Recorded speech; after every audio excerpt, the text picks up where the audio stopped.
Welcome to Moments with Marianne. I'm so delighted we're spending this time here today. We have a very inspiring show coming right up with special guest Ellen-Grace-Obrian, and she's here today to share with us her new book, The Jewel of Abundance, Finding Prosperity Through the Ancient Wisdom of Yoga. Now, Ellen is an esteemed yoga teacher, radio show host, and award-winning poet who weaves poetry into her teachings on spiritual matters, pointing to the mystical experiences beyond words and thought. She's been teaching yoga philosophy and practice nationally and internationally for over 3 decades. So let's welcome to the show, Ellen-Grace-Obrian. Thanks so much, Marianne. I'm delighted and honored to be with you today. Oh, what a pleasure it is to have you here. And your book is very profound. I mean, there are quite a few things I learned in there that I didn't know. Man, I just could not put it down once I picked it up. Thank you. I'm glad to hear that.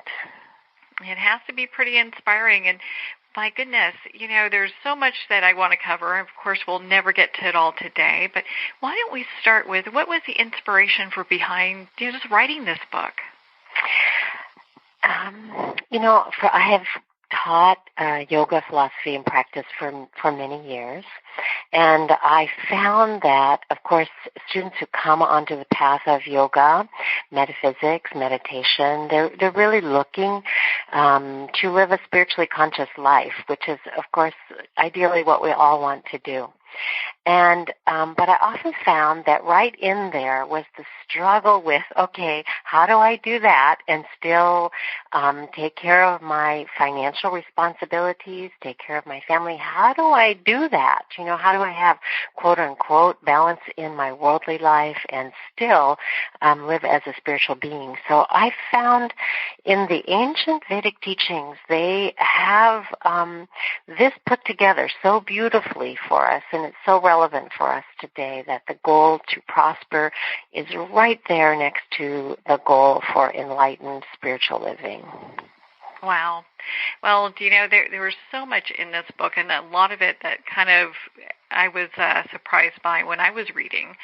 And, you know, part of it, I don't want to get the cart before the horse here. Why don't we start with this? You know, because I've got all these great questions, but I want to make sure that, you know, there's a great understanding of what your book's about as well for our listeners. So why don't we start with this?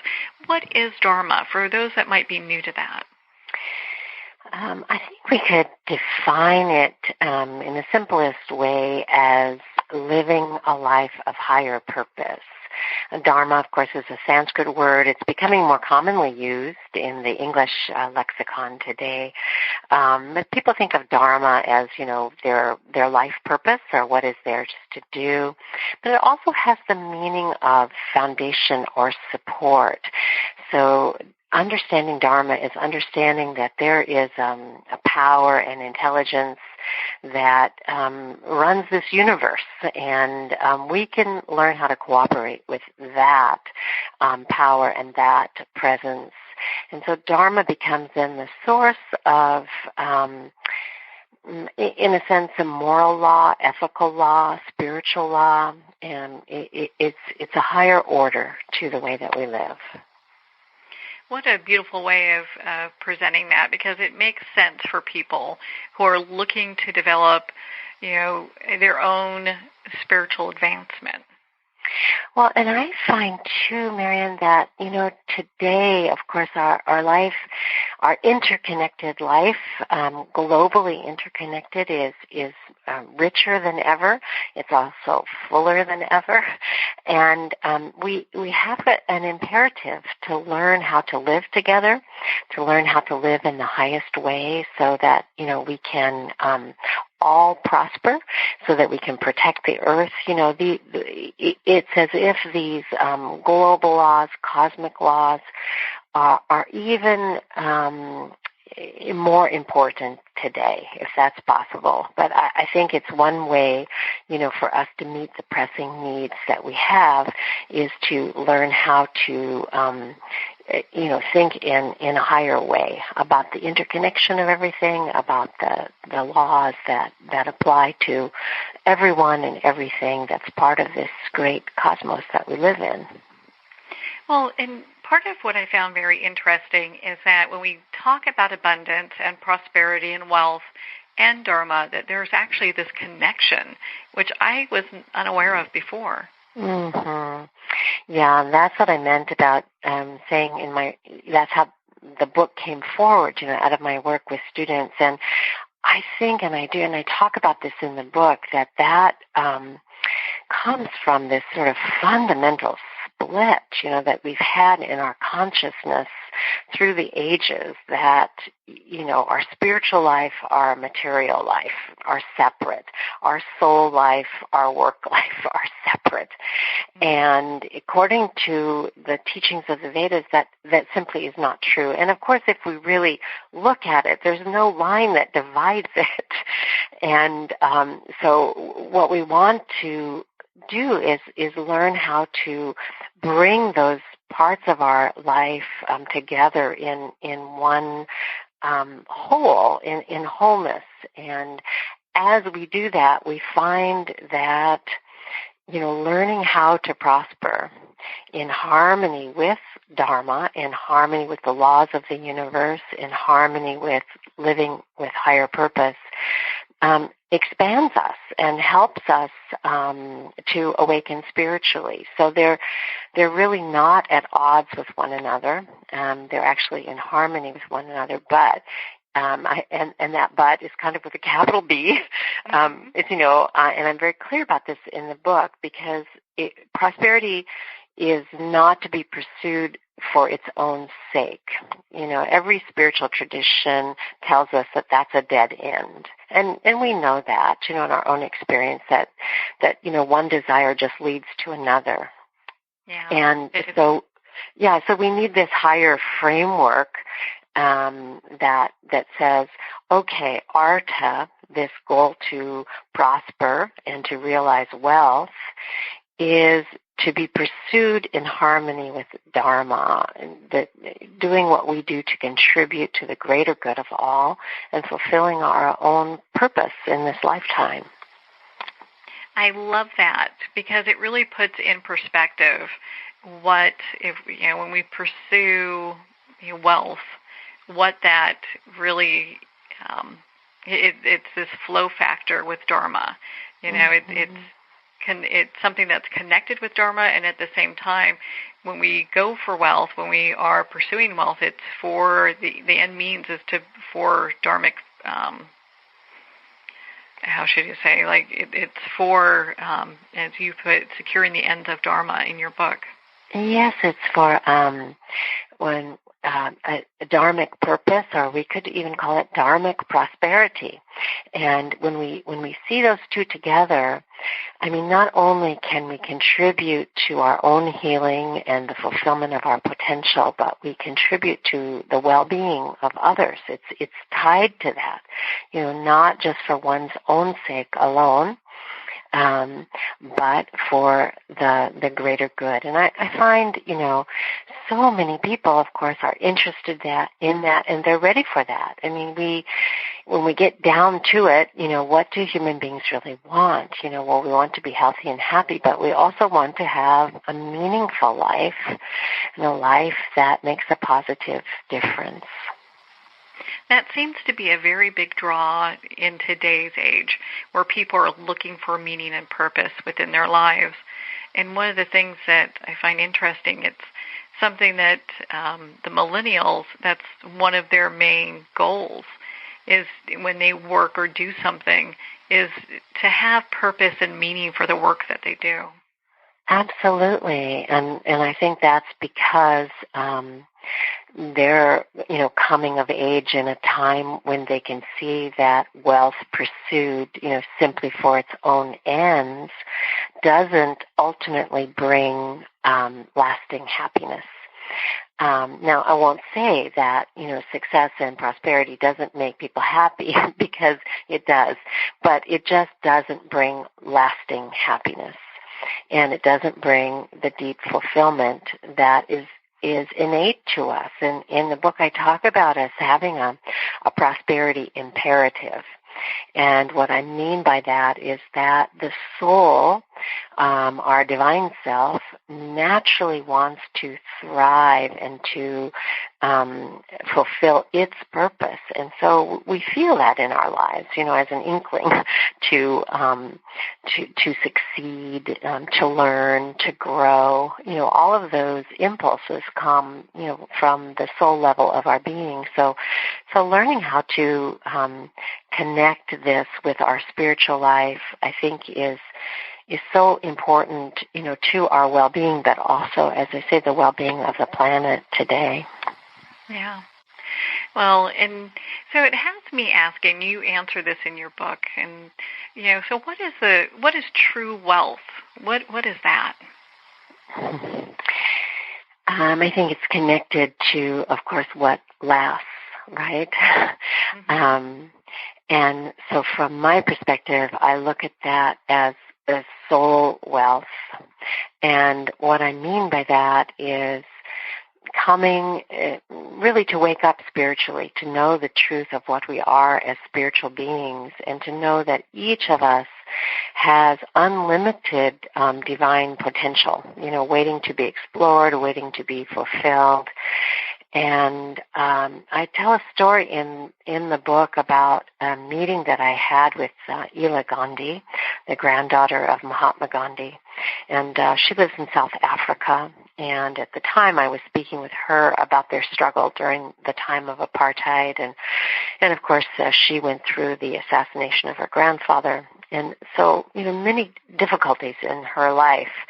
And I asked her, how did you manage? How did you maintain your energy, your faith? How did you persevere? And she said, there were those around us who had power during the time of apartheid, and they had a lot of wealth. They had a lot of resources, she said, but we had spiritual resources. And so we never despaired. We never lost hope. Mm-hmm. And so for me, that phrase, and of course hearing her story was so profound, but I think that real wealth for every single one of us is understanding that we all have spiritual resources. Wow. What a meeting that must have been. Yes, it was. Time with her. Yes, it was quite profound. You can hear it. Well, and it has me kind of, just kind of thinking when we talk about that. I know, one of Gandhi's things is he talked about how we are all one, and I love that because it really is that realization of oneness. It's just beautiful. It is, and it's really the law, I think, on which all of this is based, in terms of Dharma. The fundamental understanding of Dharma is that there's one life, there's one power, there's one presence, and we're all expressions of that. And there's a divine order that pervades it, and we can learn how to cooperate with that. Be able to connect with that. Mm-hmm. So when we've talked about Dharma, and we've kind of chatted about that a little bit. One of the pieces I found in there that was interesting, it talks about non-stealing. Mm-hmm. And I'd love for you to expand on that for our listeners because it's more in depth than I think what people would think. Yes, it's really interesting, isn't it? So when I was putting this book on Artha, which is the other goal of life besides Dharma, and there are a couple others we can hopefully talk about before we conclude today, but Artha, of course, meaning wealth. And I looked into the Vedic teachings that are found in many of the scriptures, but principally I drew from Patanjali's Yoga Sutra, which is the classic text that students of yoga philosophy draw from. And many people are studying that text today. And in there, he includes, interestingly enough, for those who want to meditate, which are many people meditating in the world today, many people want to meditate, he brings the first step that you're going to take when you start up a program of meditation is learning how to lead an ethical life. And so he starts off with 5 principles called the restraints that have to do with having right relationship with others and with life itself. And so we find in there Sutra 237, which is the sutra that encourages you to refrain from stealing. And every one of those sutras is stated in a sense in a positive way, like by the promise of, when you fulfill this ethical law, this will be your experience.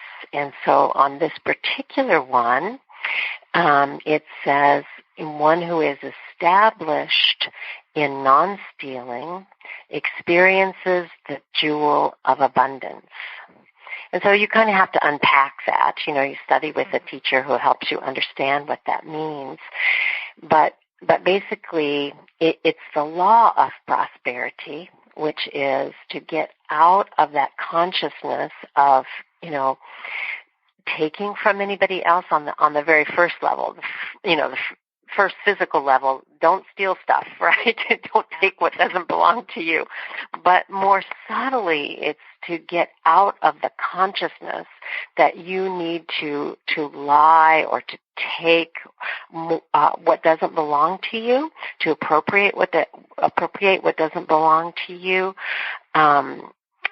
or to use more than you need or more than you can appreciate, even if you can afford it.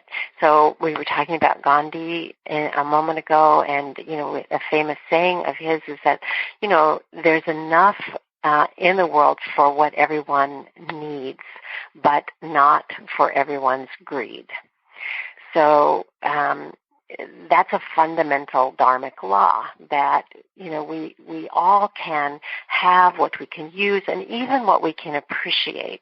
This path of yoga is not one of rigid austerity, but it's one of clear awareness and consciousness. So this law of prosperity says once you come to know your own fullness, your own wholeness, then you're naturally going to draw to you whatever you need to fulfill your higher purpose in this lifetime. And you're going to do it in a way that contributes to others and doesn't steal from them or take from them. Oh, how beautiful is that? Excuse me. I mean, when we look at that, we're just like, wow, okay, because it brings it down to a whole nother level where we're looking at non-stealing is more than actual, theft of something. It really, there's much more to that. Yes, so much more. I mean, even in all of the yoga teachings, we find that it starts at the physical level. Don't take stuff, and then it becomes more and more subtle. So even coming down to, not being jealous of others or envying others, their success, right? Because when you come to understand that your wealth, your prosperity is going to come from your consciousness. If you have a consciousness that envies others or is jealous of them, you have to look behind that and see that there's a belief system there that says they have something I don't, right? Mm-hmm. And so we're really eroding our own sense of fullness, our own wholeness by not being able to celebrate the success of others. So you're right. The teaching is very deep, and it's really a way for us to transform our minds, to transform our consciousness, so that we can change our lives. Well, and do you find that when people make these adjustments, that the changes that they make in their lives is actually being something that's being reflected in the world around them? Could you say more about that? Yeah, so when we make these changes and adjustments in our own life, is it something that we can kind of see reflected back to us in the world around us from people that we are either working with or connected with, that maybe they start to change in a little way because of the work we've done with ourselves? Mm-hmm.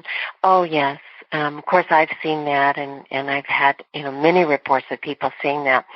And I think one of the first things that becomes evident is this teaching that to prosper dharmically is to learn how to cooperate with the infinite.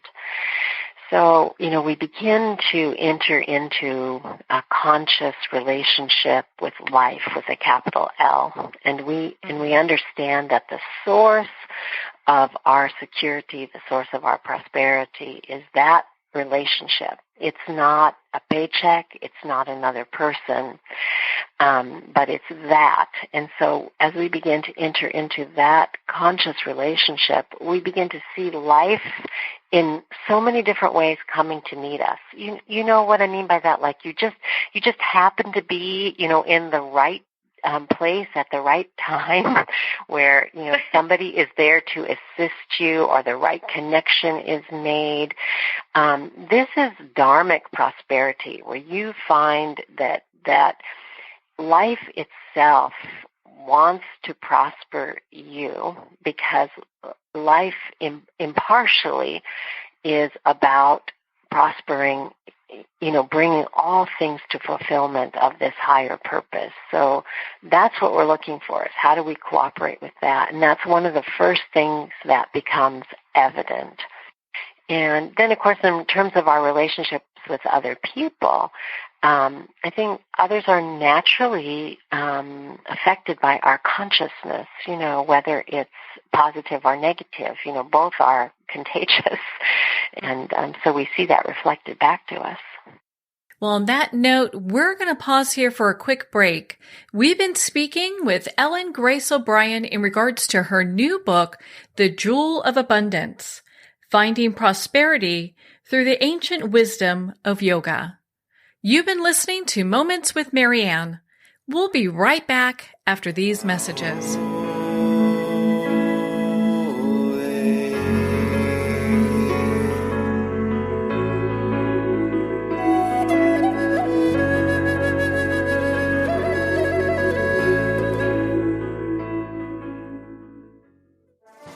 Internationally recognized and award-winning author Judy Goodman works and teaches outside the box of limited thinking. Working with people from every walk of life, her goal is to empower you to be the best you can be, no matter what the challenge is. Born with the gift of seeing beyond our normal vision, she has an extraordinary gift of working with every challenge. Teaching beyond conventional wisdom, her work is described as life-changing. Visit judygoodman.com. That's judygoodman.com.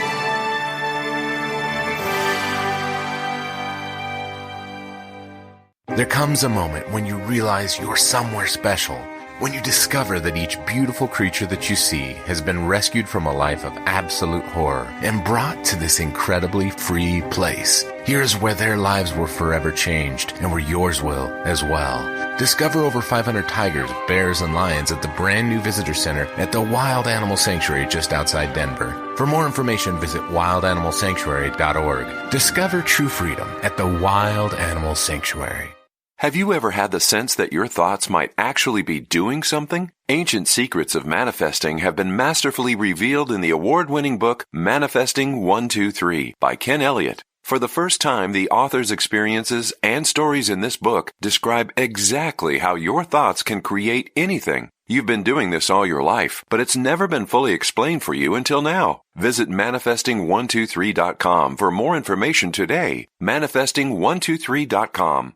There are nearly 2 million Americans living with amputation. Many live right here in San Antonio. Becoming an amputee can be scary, frustrating, isolating, but there's no reason to feel alone. The San Antonio Amputee Foundation is here to help support you and guide you toward resources such as home and car modifications and even prosthetic limbs. For more information or to make a donation, visit saamputee.org. We'll help you live a full, active life, one step at a time. San Antonio Amputee Foundation, healing limbs, hearts, and souls.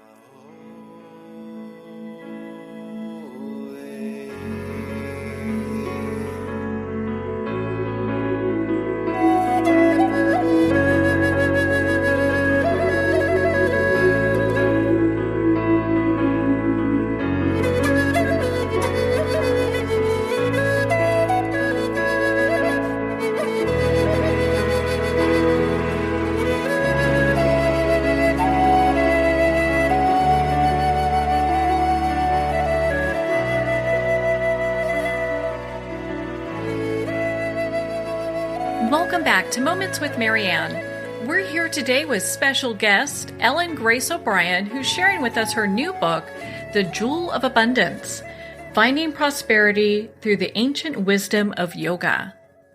Now, Ellen, before we left for break, our discussion really kind of had me thinking, your book talks about enlightenment and how that's something that we not only can develop, but we can actually open up on our own, which I found to be extremely inspiring.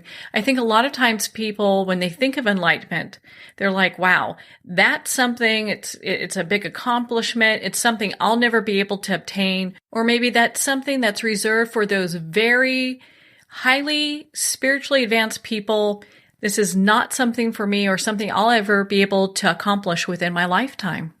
Yes, that's really a very common thought in the yoga tradition that I'm a part of, that the Kriya Yoga tradition brought to the U.S. by Paramahansa Yogananda, great sage from India, who brought these teachings and practices.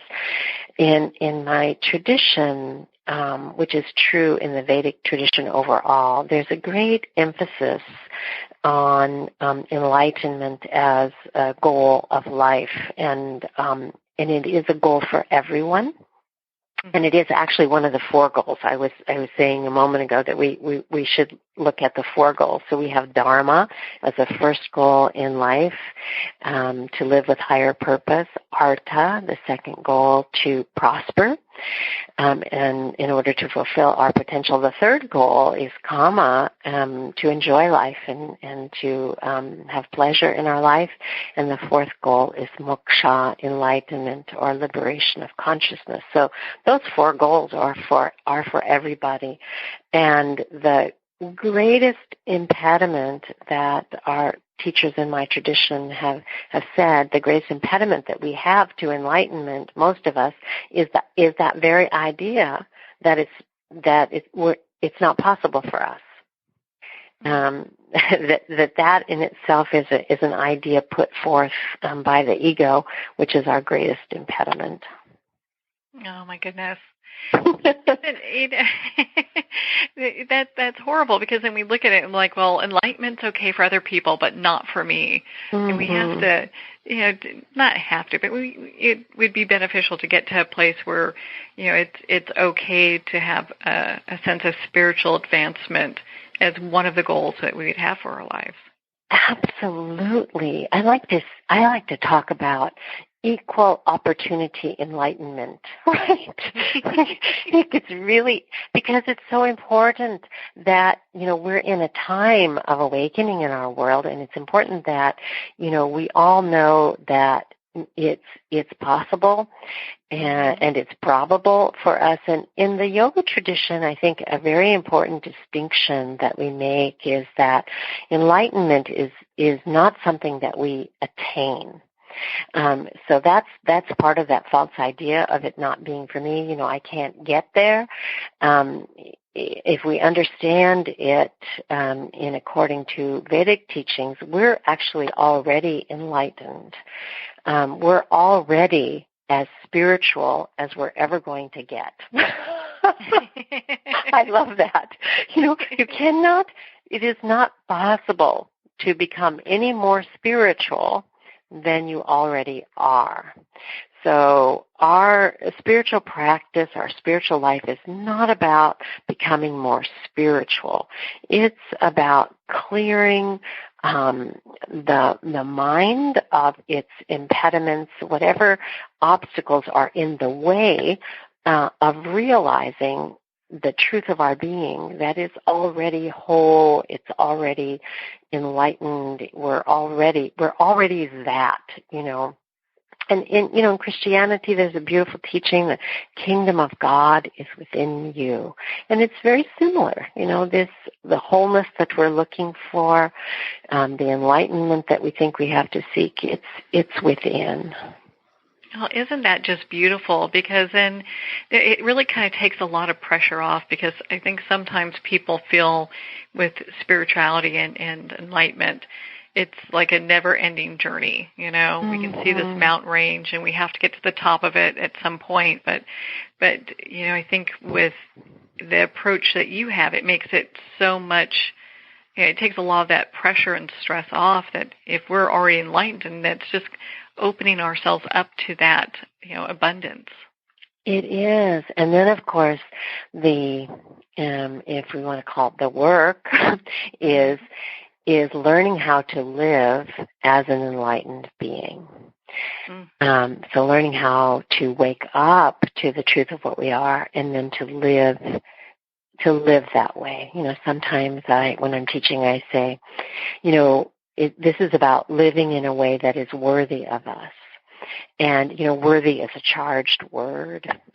so I use it on purpose, because it's not about becoming worthy. It's about adjusting our life, our thinking, to be in harmony with the, in a sense, the high truth of our being.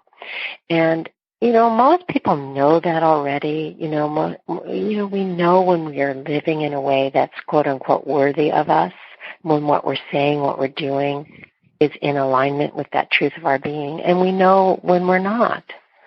Mm-hmm. Yeah, without a doubt, because people, you can feel it. It resonates with you. Mm-hmm. If it's like, gosh, am I doing the right thing? You can feel if you are or not. Mm-hmm. Exactly. We have this, because we're awake. At the core of our being, we're awake. So yoga is a path of simply clearing away the obstacles to realizing the truth of what we are, and then living in harmony with that truth, and learning how to prosper, learning how to flourish, to let the inner light shine is part of that process.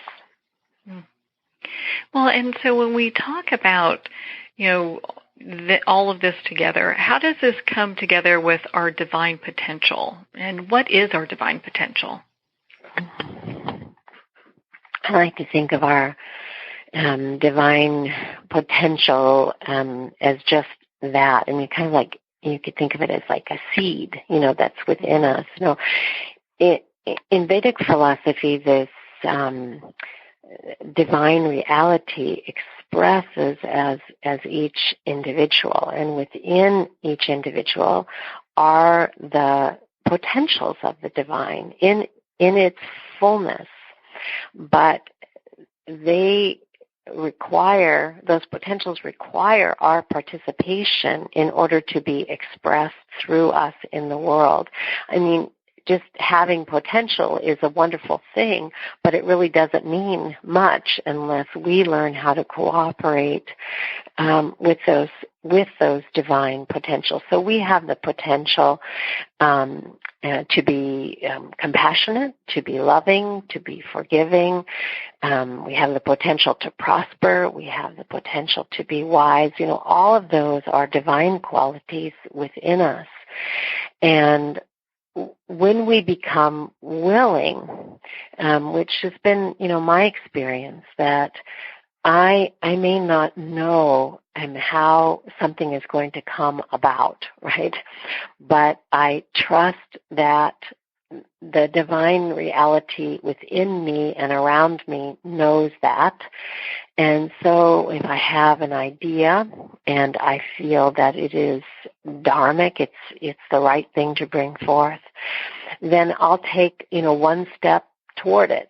And I have found that life always provides more than I ever could have imagined. If I was just going to plan something out totally on my own, like, okay, this is what I can do, this is what I want to do. My vision is never as big as the infinite potential within me and around me that will come to meet me and show me something, so much greater than I would have imagined.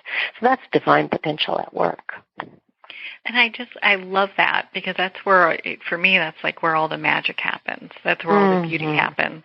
Those synchronicities, those things you can't predict, and just it comes. I believe it kind of comes into a state of allowing. It does, and it makes life so much sweeter and more enjoyable, doesn't it? Mm-hmm. You don't have to come up with all the answers. Yeah, exactly. I mean, there's a lot that we can accomplish at the level of will. And, our willpower is really important. It's important to use and to have the confidence to use our will. But as Paramahansa Yogananda, often said, use your will, but use your divinely inspired will. So use it in a greater context. So, for me, it's like willingness. I'm willing, and I'm willing to do all that I know to do, but I'm also open, to being guided, and I'm open to possibilities. I'm open to divine grace, which, we say is the winning combination, which is our personal effort met by divine grace. Mm. That is so beautiful. My goodness. And it's kind of where we all want to be. If we want to be honest with ourselves, is to kind of be, in this place where we're feeling not just the oneness, but, feeling like we're making difference while we're here as well. Mm-hmm. Absolutely.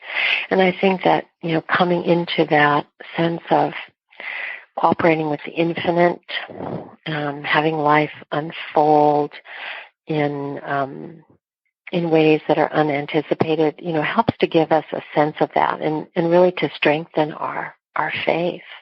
Mm-hmm. And I think that, it's necessary for us to have a spiritual practice or I don't think that just happens. I mean, it might happen randomly. It probably does.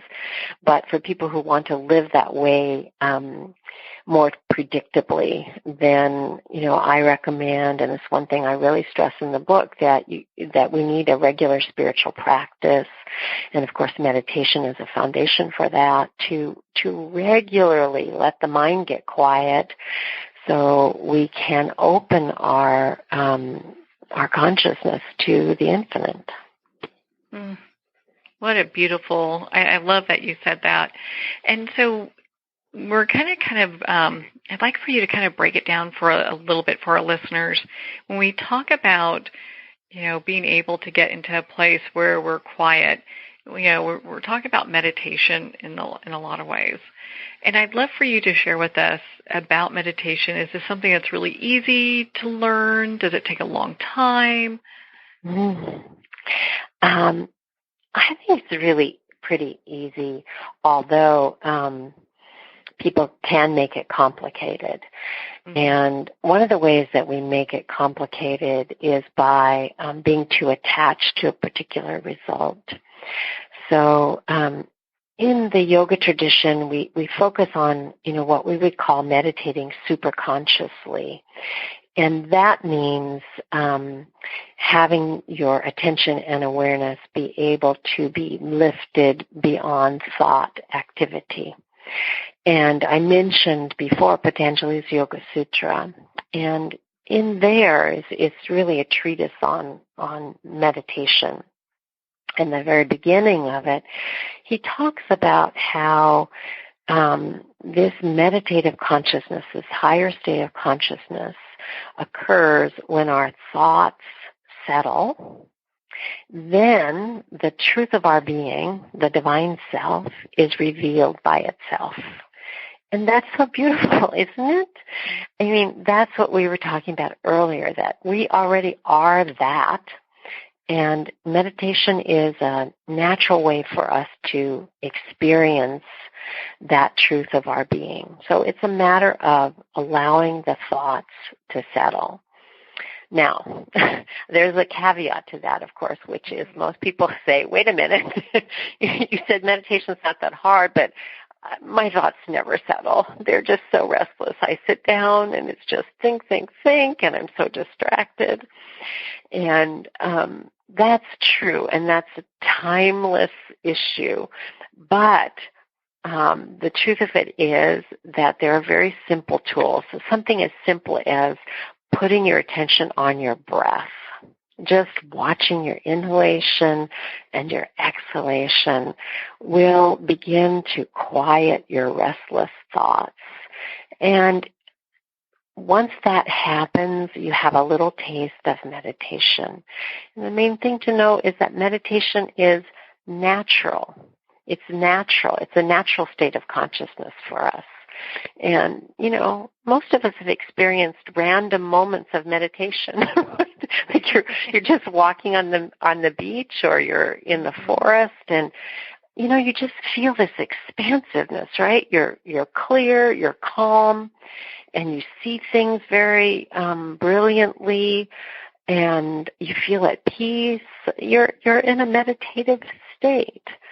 So this regular practice of meditation is just using some tool to help focus the mind so you can come into that awareness that is beyond involvement with thought, where you're simply awake and aware, experiencing your own beingness. Wow, and you know what? And that's a beautiful place to be. I mean, I have a meditation practice. I love meditating. It's kind of like little mini vacations for my soul.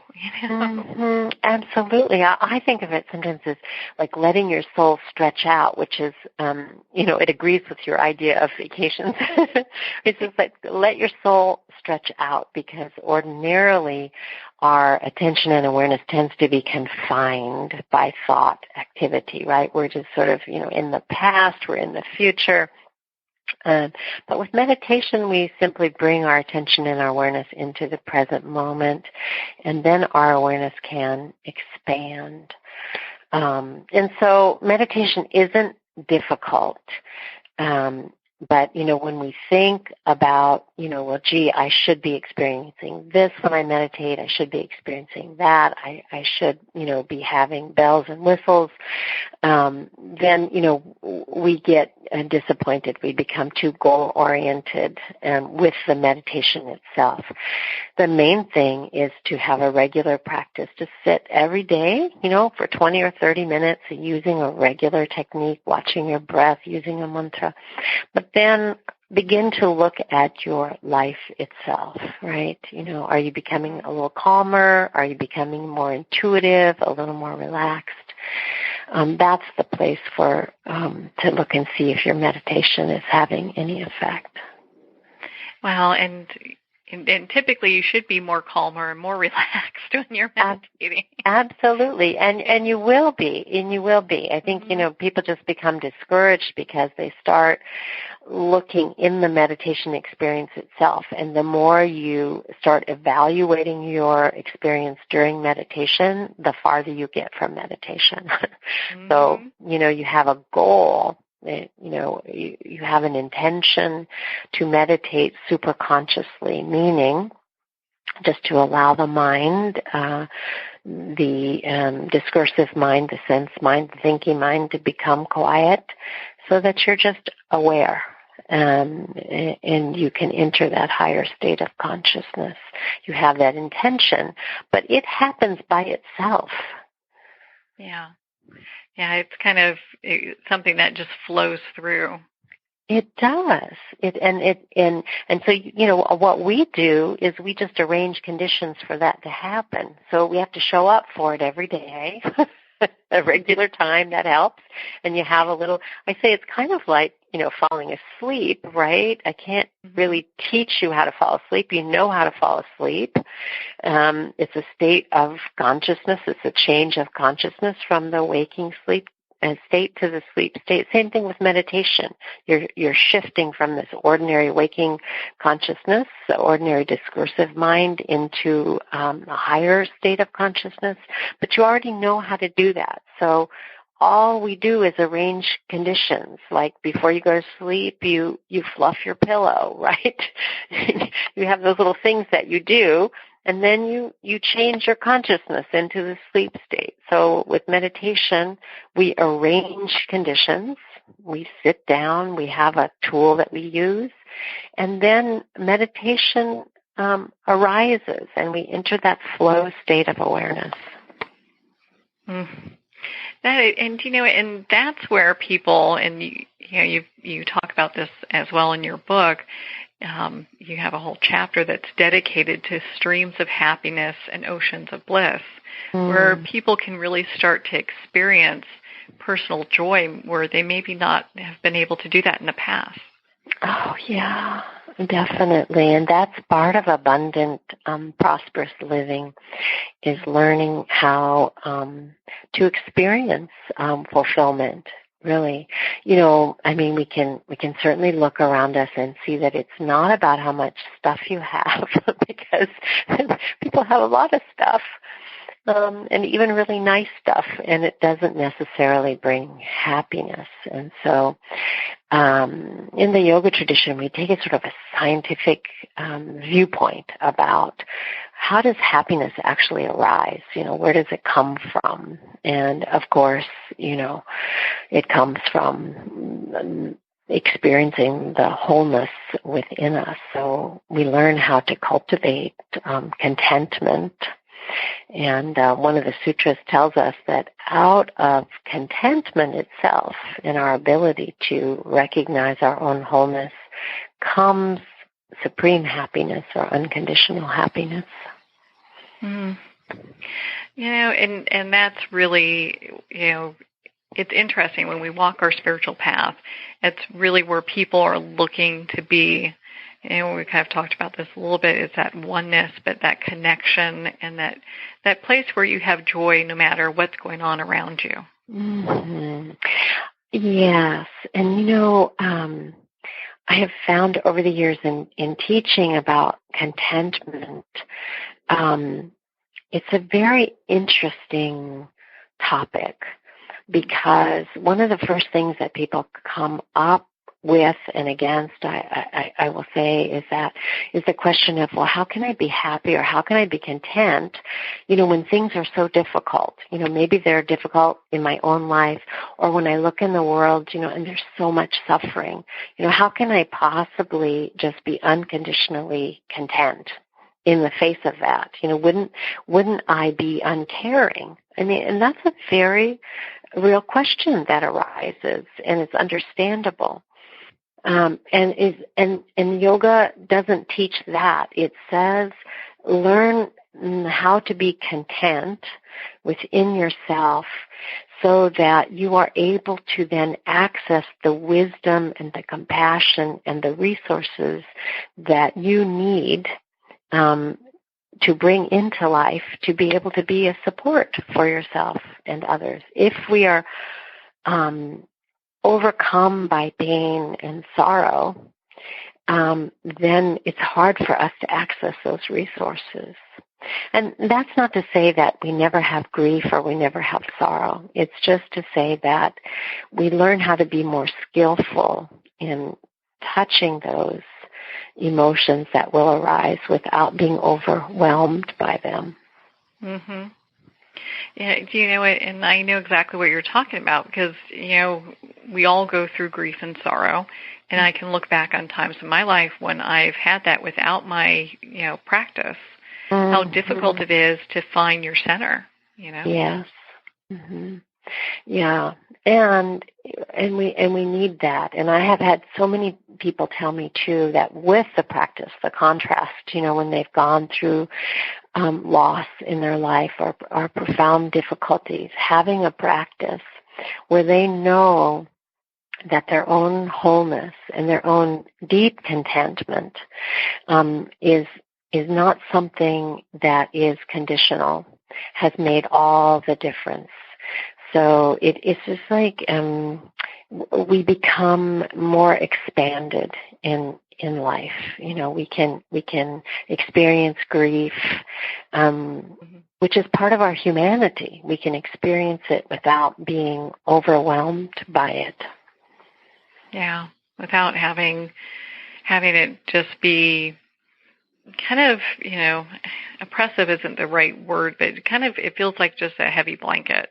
Mm-hmm. Well, and just not losing hope, and all of that, and I think to be able to be a resource for others is critical. I mean, we look at some of the great spiritual teachers, of our time. And we look at Thich Nhat Hanh, and of course what he went through. And he has been a very strong proponent on learning to smile in the face of difficulties, so that you can access your deeper resources and you can help lift up others around you. Is that, I know you in your book you talk about, overcoming obstacles and thriving.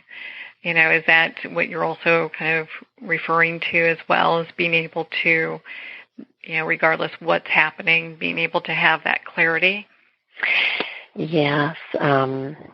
I think it's important to have that clarity. Always, I'm pointing back to the deep significance of knowing our own wholeness, knowing who we are as spiritual beings, as our foundation. So that is why this goal to prosper is connected to Dharma. So it's understanding we're not looking to succeed, to have something, to acquire something, to get something done so that we will be okay. The very first premise is that we are already whole and complete. We are already divine beings, and we are doing what we are doing because we're inspired, to make a contribution and to grow and to prosper. And it's natural that we're going to come up against obstacles along the way. But we don't have to take that personally. In other words, it's not, someone or life against us. It's actually always life for us. In other words, life is always supporting us in being able to prosper, and obstacles can be a part of that, something for us to learn about, something for us to work through. So on our path of prosperous living, we need to learn how to welcome obstacles along the way. I'm so glad that you said that, because I can remember before I started walking a spiritual path that people, I'd had someone ask me, it's like, well, do you think the world is out to get you or is here to collaborate with you? And I was like, ooh, it's going to get me. Yeah. But that must be a common thing. Yeah, I think it is. And it comes from, of course, an egoic perspective that we're on our own, and it's a zero-sum game out there. But dharmic prosperity is about cooperating with the infinite, that is about everybody prospering. And that's the big shift that I think is needed in our time, that we have a more global awareness, a more cosmic awareness, that life is not a zero-sum game, and we don't want to wire it up that way. But, we really want to look at this infinite potential that is there for everyone to prosper. My goodness. I mean, we could talk for hours. You're just such a beautiful resource of just light and information, and I'm so glad that we're here today talking about your book, The Jewel of Abundance. What thoughts would you like to leave our listeners with today? Well, first, I want to thank you, Marianne, for this opportunity to have this conversation with you. It's been so pleasant for me, and I really want to thank all of your listeners for tuning in. And so thank you so much. I'm really honored to have this conversation with you. I think what I would like to leave people with is this idea that it is natural for us to prosper, and that as we come to understand what it is to live with higher purpose, to live dharmically, to live in cooperation with the infinite, and then we can understand this goal that we have within us to prosper as actually a path, really, of coming to live more consciously and being able to do those things that we dream to do that will be a contribution to our own success and to the well-being of others. I love that. I absolutely love that. Oh, my goodness. Well, Ellen, where can people connect with you and not only learn about your book, The Jewel of Abundance, but learn about the workshops you do and all these great things? Thanks so much for asking. So my author website is a good place to start, and that is ellen-grace-obrian.com, and it's O'Brien with an A, so it's Obrian, ellen-grace-obrian, all together.com, and that'll take you to my author site, and that has a listing of places where I'll be really in the next year talking to people about the Jewel of Abundance, finding prosperity through the ancient wisdom of yoga. Well, I know you have a lot of workshops listed that are coming up this new year. How exciting, where people can go ahead and participate. And, of course, you have some online courses as well that are year-round that people can immerse themselves in. You know, Ellen, thank you so much for taking the time to be on the show with us here today. Thank you so much for the invitation, and I look forward to speaking with you again. Well, thank you so much, Ellen. It's been such a pleasure and an honor to spend this time with you. And of course, to talk about your new book, The Jewel of Abundance, Finding Prosperity Through the Ancient Wisdom of Yoga. The Jewel of Abundance is available at Amazon, Barnes & Noble, and all indie bookstores. You can also find it on her publisher's website, newworldlibrary.com. Make sure to check out their book, The Jewel of Abundance, and also all the other great books that they have there as well. Well, we're at the end of our time today. I would like to thank everyone for tuning in. You're listening to Moments with Marianne. And remember, make every moment count.